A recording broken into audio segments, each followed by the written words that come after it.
Madam President. Senator from Texas.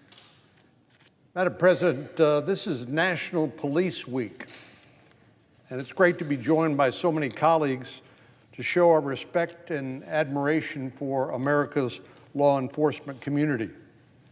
Today is National Peace Officers Memorial Day, a time to pay tribute to law enforcement officials who made the ultimate sacrifice.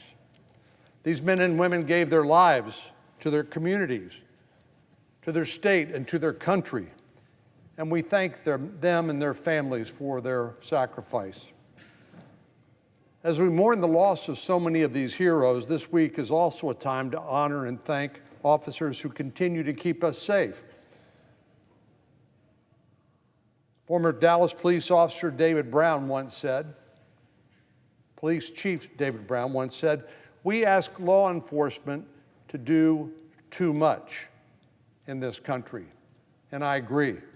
Whether it's helping someone experiencing a mental health crisis, a drug overdose, a medical emergency, or as a victim of crime, America's police officials constantly and consistently go above and beyond the call of duty. Their jobs require tremendous hours and tremendous amounts of courage and sacrifice, not just from the officer who wears the uniform, but from their families as well. And I'm grateful to those who selflessly serve their communities every day. The brave men and women in law enforcement deserve our appreciation, but more than that, they deserve our support. They deserve the resources, the training, the protection needed to do their jobs effectively. To show our support for these public servants who've dedicated their lives to protecting our communities, Congress should pass the Back the Blue Act. This legislation adds stiff mandatory penalties and makes it a federal crime to kill or attempt to kill a law enforcement officer or a federal judge or a federally funded public safety official. It makes it a federal crime to assault a law enforcement officer. This legislation is needed because these men and women put themselves in harm's way every day to keep our communities safe, and we must send a strong message that violence directed at them will never be tolerated.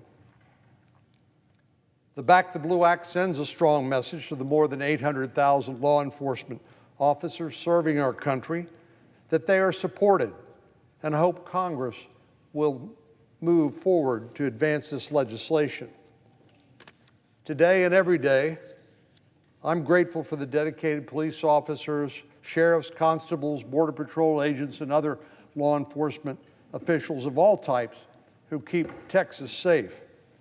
Like all my colleagues in Congress, I'm thankful for the men and women of the Capitol Police who safeguard this building, and the members of Congress, our staff, journalists, and the many visitors who walk these halls on a daily basis. There's nothing we can do to adequately thank them and these heroes for their sacrifices, but there's a lot we can do to affirm that support. My colleagues and I have introduced bills to boost officer recruiting and retention, improve training, and give law enforcement the resources they need to do their job safely and effectively. I hope we can advance these bills as soon as possible to show our appreciation for these heroes in blue. On behalf of the state of Texas, I want to thank all of those who serve our communities and protect them and keep them safe. Madam President, I yield the floor.